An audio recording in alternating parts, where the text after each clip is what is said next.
Hello, hello. Simplex is the name, Eurospy is the game. Just for the sake of torturing myself, the film that I've selected to watch today has 2.7 stars on IMDB and 1.9 on Letterboxd. The main character is called Bart Fargo, and the special effects are the kind that I could do in my own bathtub. It's Danger Death Ray, an Italian Eurospy from 1967, which I have to say has given me more than enough material to talk about. So, what takes place? Well, I'm glad you asked, hypothetical viewer. A scientist has created a special death ray that he claims is more powerful than any laser. Now that he has finished creating it, he wants it to be used only for the purposes of good, you understand. So he requests a meeting with some NATO reps to demonstrate it to them. However, a couple of these representatives are ambushed on the way and are replaced with a couple of nefarious imposters. After the demonstration by the professor, these two villains proceed to kidnap him and kill the rest of the NATO group. So, our main character, Bart Fargo, is sent in to find out where the professor is being held. Upon inspecting the camera footage, he immediately recognizes the two goons. They are the terrifying Frank and Gary. They often work with a scar-faced man, so Bart spends the next while getting into a fair number of fights and brawls trying to figure out where Scarface is living right now. Eventually, Scarface finds Bart and shows him his awful-looking fake beard. Scarman dies, and Bart notices Frank, who just happened to be walking nearby, it seems, whom he then follows. After Bart tails a few more baddies, they start to chase him in return. In the process, he meets Lucille, an artist who becomes his love interest for the rest of the film. Bart saves the life of an assassin who had been sent to kill him, a guy called Al, who then becomes an ally and provides him with info on the whereabouts of Frank. When Bart arrives at the location, he sees one of the professors from the beginning of the film, Mr. Carver, gambling some people out of large sums of money. Now that Bart realizes that Carver was the mastermind behind the kidnapping, both Bart and the artist whom he brought with him are captured. Thankfully, with the help of Al, they escape and head towards Carver's other villa, where he is apparently holding the kidnapped professor hostage. Upon their arrival, both Bart and Al get into a brawl with the goons inside as they try to break in. This then escalates to a gargantuan gunfight before the eventual death of Al. Unfortunately, he will be missed. Bart and Carver then have a showdown of sorts where the death ray appears for the first time since the beginning of the film. Bart dispatches of Carver, rescues the artist and the professor, and then runs off into his next adventure. That was, for context's sake, a short description of the plot of Danger Death Ray. The story is passable at best. I mean, the Death Ray and the Professor are both introduced as key MacGuffins for the film, but the script forgets about them only about 30 minutes in. I honestly forgot that this was even Bart's objective in the first place. In addition to this, the villains of the story have a cool kind of submarine thing which is introduced pretty early on. They're shown holding the Professor on board, and the vehicle is shown to be the key headquarters of the villains, only for it to be promptly forgotten by the script and never mentioned again. Besides the twist of having Carver, a side character from the beginning, suddenly be the main villain, the film has what I guess I would call a secondary twist. Basically, early on in the film, Bart talks to this woman on a plane, and then near the end, she turns out to be the wife of Carver. The way it's handled, though, makes it completely fall flat. The scene on the plane goes for a really long time, setting it up in your mind that she's important before then promptly being forgotten for a major chunk of the runtime, only for her to suddenly show up again, have a few more lines of dialogue, and then disappear into the background. What makes it even worse is the dialogue in the plane scene. Bart asks her where she's headed, to which she replies, "To the east," and then he responds that this is unfortunate, as he is headed west. What? These two people are both on the same plane, and yet they are headed to two completely opposite locations. I mean, it couldn't even be that she's changing planes, because if so, she's changing planes to head back in the completely opposite direction of the way that she just came. Continuing with the topic of locations, the film never mentions the name of a location. It is never revealed whether this takes place all in one country or many.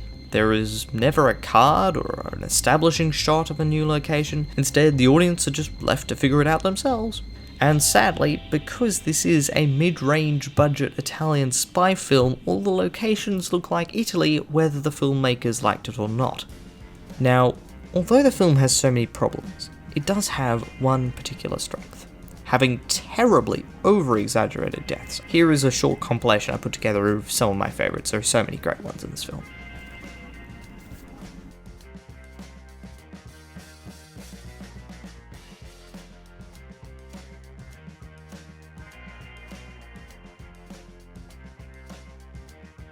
Now, much like the overacted deaths, the movie also has some interesting special effects, which, despite being appalling, are to some degree quite lovable. They start in a spectacular fashion with the amazing looking death ray beam, which does a great job of tearing a hole in the metal rather than melting it as the professor said it would. This is continued with some truly stunning model work where we see the bad guy's submarine. The water is obviously dyed blue, the models visibly wobble numerous times, and you can actually see the string pulling the submarine at points. And it's certainly not convincing, but it's honestly not that bad. The more I find problems with the miniatures, the more I come to love these scenes. This is then continued later by a model sequence of a car coming off a cliff. Unfortunately, this is even worse than the submarine scene, not only because of the model quality, but also because of the explanation of why the car comes off the cliff. It's so poorly executed. Now, if I understand correctly, the villains spray water out of the back of their car, which causes Bart's car to fling itself off the road and into the sea. However, this is only shown via this very odd shot. I mean, what is this? Where is this on the car? And then this is followed by a shot of the road, which shows no water on it, before the car miraculously turns into a toy and flies off the edge. It's honestly pretty awful, but also hilarious and exceptionally endearing at the same time. The film's score was written by Gianni Ferrio and is both underwhelming and impressive at the same time. The score first caught my attention during the beginning car hijack scene. It was loud and creating the completely wrong tone.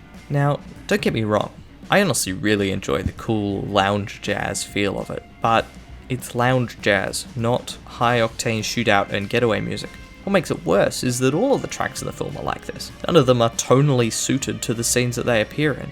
And even when they may be kind of suitable, they're so loud that they drown out certain elements of the dialogue, so you can't even tell what the characters are saying to each other. I decided to make note of how many different music tracks I heard in the film, and if I'm correct, then there are 4 music tracks in total. For an entire hour-and-a-half movie, there are only 4. This is then accentuated by the fact that 2 of these tracks are only heard once, leaving the other 2 to be constantly repeated about every 10 or 15 minutes. And because these are only repeated every 10 or so minutes, this means that there are large swathes of silence in the film. The film also has a bit of a lighting problem. Sudden day and night changes are exceptionally common, and then what makes this even worse is that there are a lot of days shot to look like night scenes. It accentuates the massive day and night shifts because you can never actually be sure whether they are supposed to be night or supposed to be day. Now, the actors. Overall, the vast majority of the cast do a fairly okay job, considering not only is this a pretty weak script, and they are dubbed as well. Gordon Scott is a pretty solid lead, much like a lot of Eurospy leading men at the time. He brings a good physicality and is very convincing in all of his fights. The character basically boils down to being a suave, sophisticated, half-price Bond, and that's fine by me. The character is given no backstory and no connection to any other character, and honestly that is pretty similar to the kind of character Bond had been up until this point too.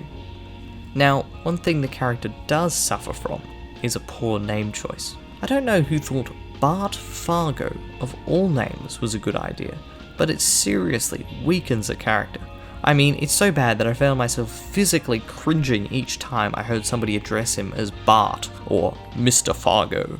This is, however, remedied in the German version where they gave him the new name of Mike Morris, and the Spanish version where they called him Jim Benson.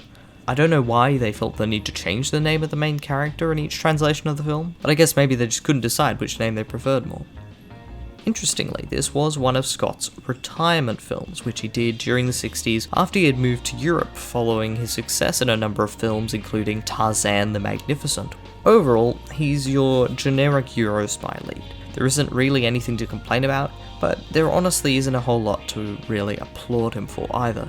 He's just fine. Delphi Mauro is Bart's artist lover, Lucille, and she, much like Bart, is fine. Her character is kind of written to be like a little eccentric and crazy. For instance, she references how Mark Anthony is her boyfriend, leaving it up to the audience to make up their own opinion as to whether she's talking about an actual person called Mark Anthony, the historic figure, or whether it may just be some kind of code name of sorts and she doesn't have a boyfriend at all. However, after this scene, the idea of her potentially being a little eccentric is never touched on. For the most part, she kinda just hangs around in the film to be a pretty face and someone for Bart to rescue at the end of the film. Ah yes, Nillo Pazzafini as the terrifying Frank. He's fine. The character itself is supposed to be a big muscle man, and he definitely does look the part. The film does try to pass him off as the main villain at first, and honestly that really doesn't work. It's only when the big bad Mr. Carver is introduced and Frank is shown to be a henchman that his character really starts to fit into the film finally. Honestly, he doesn't really have a whole lot of dialogue, and for the most part he just kind of exists, and that's fine with me. As I mentioned earlier, he is well built, and combining that with a scowl means that for the most part, he only really needs to just exist to play his part as scary henchman. I will just lightly touch on Frank's name here. Much like Bart Fargo, it was a terrible choice. I mean, it is most probably just a language thing, but honestly I couldn't help smiling when remembering that Bart's arch nemesis throughout the film was simply known as Frank.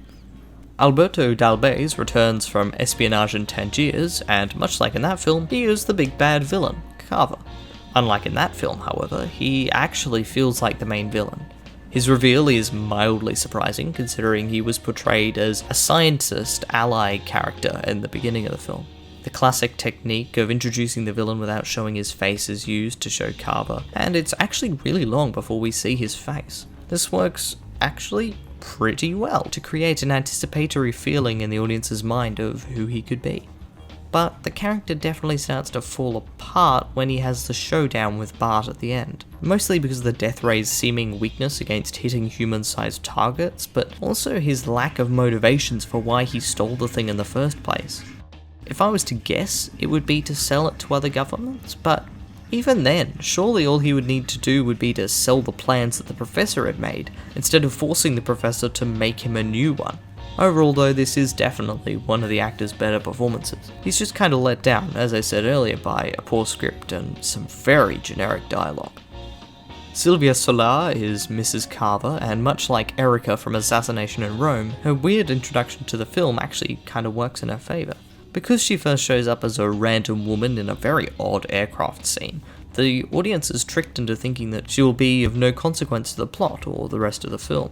However, unlike how Erica has a big part of the plot, Mrs. Carver only has one minorly influential scene and then just kinda disappears. The actress does do a fairly nice job, but the character is just so weak that most of her fairly okay performance is discounted. Now, I suppose I'd better talk about Massimo Ricci as Al. The actor obviously poured his heart and soul into his role, so it's a pity that the character, much like Mrs. Carver, is an odd one. He's introduced as a henchman who Bart thoroughly beats up in the first step of his adventure. However, Al then later returns to try and assassinate Bart, only to fail. Then, because he's sad that he failed and that Bart promises not to tell his boss, he decides to suddenly become a lifelong ally to Bart. It's honestly quite impressive how hard they tried to shoehorn this bad guy turned ally into the plot. His character motivations make so little sense, and a lot of his actions when he is a villain are also really odd. He sadly does get killed off in one of the final shootouts of the film, but for seemingly no reason. I mean, Bart tells him to not run out of the building and they'll figure something else out. However, Al just goes, "Nah, actually I think I won't do that, I'll just run into oncoming gunfire, it'll be fine." It honestly doesn't make a whole lot of sense and feels very forced. In summary, the character is literally walking, talking plot convenience. And to be honest, the film is so crazy already that I really don't mind too much. Julio St. Cruz fully throws himself into the one scene he's in. Julio plays Senor Raymond, Bart's boss, basically this film's version of M. He's hilarious.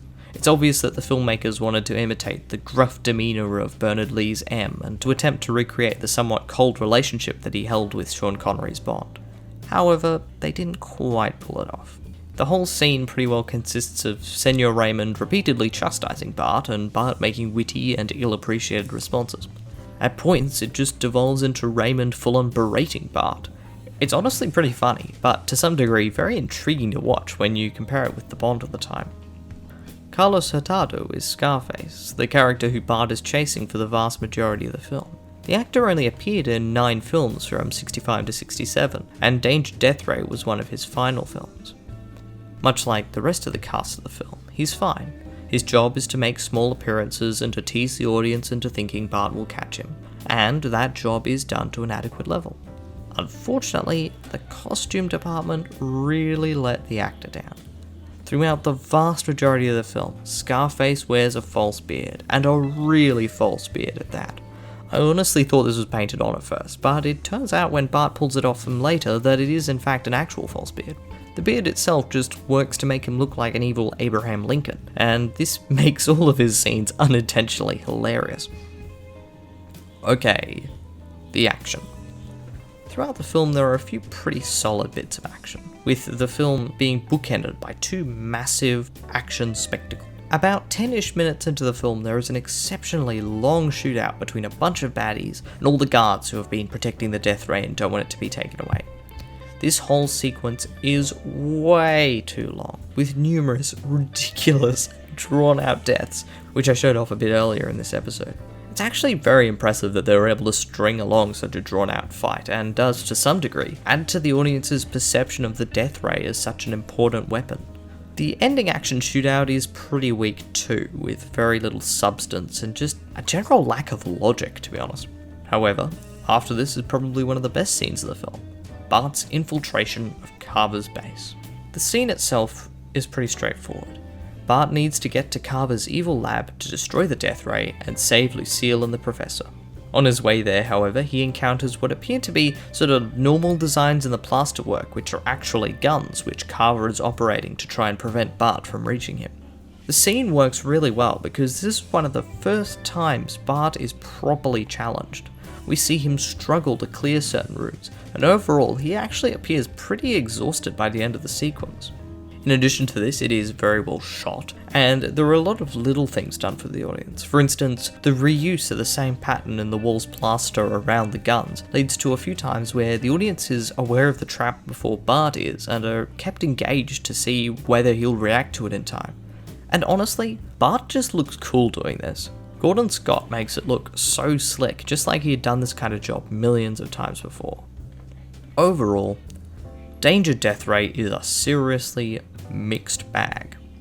The story itself is pretty basic, with a MacGuffin that, despite being the titular element of the film, is barely seen. The action, which I assume was supposed to be the draw of the film, is kind of poor except for the final infiltration of Carver's base, and the score for the film is not bad, just jarring, constantly breaking the illusion and reminding you that you are indeed watching a film. However, that being said, there are a few pretty good performances and some great unintentional comedy, especially with the very endearing special effects. In summation, this one is really only worth checking out if you religiously watch Eurospy films, or if you are prepared to well and truly switch your entire brain off and laugh at the crazy model sequences and have fun watching the ridiculous action. Anyway, that's all I have for this episode of Eurospy Cinema, so I'll see you later. Goodbye.